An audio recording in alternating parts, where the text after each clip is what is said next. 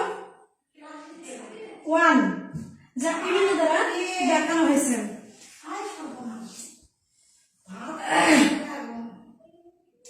ষষ্ঠ এককে আসে প্রান্তিক উপযোগ হচ্ছে কি 0, যা এ বিন্দু দ্বারা দেখানো হয়েছে। 7 এককে আসে প্রান্তিক উপযোগ হলো -1, যা এক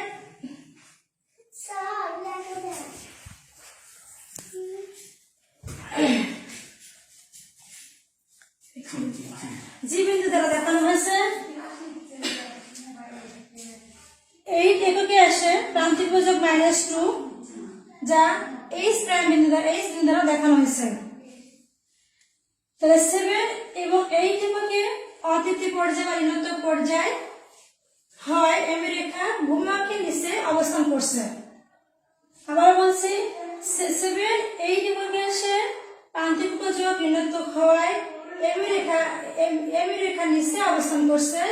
এখানে 7 এবং 8 এককে আসে প্রান্তিক উপযোগ ঋণাত্মক হয় ভূমধ্যরেখার নিচে অবস্থান করছে। তাহলে A B C D E F G H বিন্দু যোগ করে আমরা পাচ্ছি ক্রমহ্রাসমান প্রান্তিক উপযোগ রেখা। এভাবে আমরা চিত্রের মাধ্যমে ক্রমহ্রাসমান প্রান্তিক উপযোগ বিধি ব্যাখ্যা করতে পারি। এই ক্রমহ্রাসমান প্রান্তিক উপযোগ বিধির কিছু সমালোচনা আছে, যা আমরা এখন আলোচনা করব। 1 নম্বর হলো অপরিবর্তনীয়তা। একটি নির্দিষ্ট সময়ে ভোক্তার আয়, রুচি, অভ্যাস স্থির ধরা হয়, কিন্তু যদি এগুলো কোনো একটি পরিবর্তন হয় তাহলে ক্রমহ্রাসমান প্রান্তিক উপযোগ বিধি কার্যকর হবে না। 2 নম্বর হলো সময় ব্যবধান।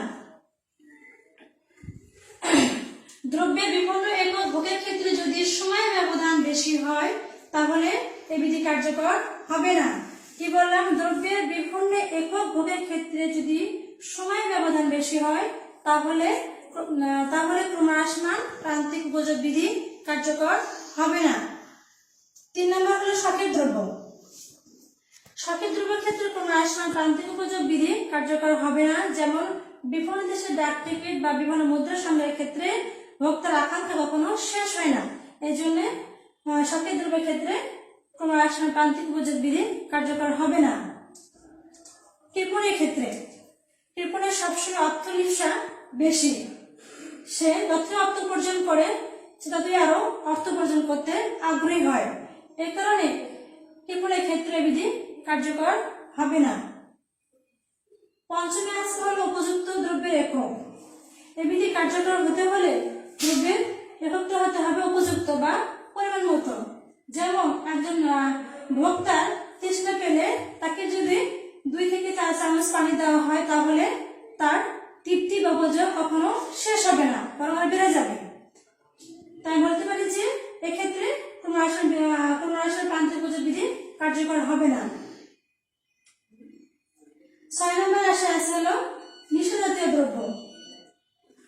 নিশাজাতীয় দ্রব্যের ক্ষেত্রে ক্রমহ্রাসমান প্রান্তিক উপযোগ বিধি কার্যকর হবে না, কারণ যে নেশা করে তার নেশা করার ইচ্ছা বা আকাঙ্ক্ষা কখনো শেষ হয় না। তাই এই নিশাজাতীয় দ্রব্যের ক্ষেত্রে ক্রমহ্রাসমান প্রান্তিক উপযোগ বিধি কার্যকর হবে না। তাহলে ক্রমহ্রাসমান প্রান্তিক উপযোগ বিধি ব্যাখ্যা আমরা কিভাবে করতে পারি? সূচির মাধ্যমে করতে পারি, চিত্রের মাধ্যমে দেখালাম এবং এই বিধি কিছু সমালোচনা আমরা দেখালাম বা বললাম। এই ছিল আমার আজকের আলোচনা। আসসালামু আলাইকুম।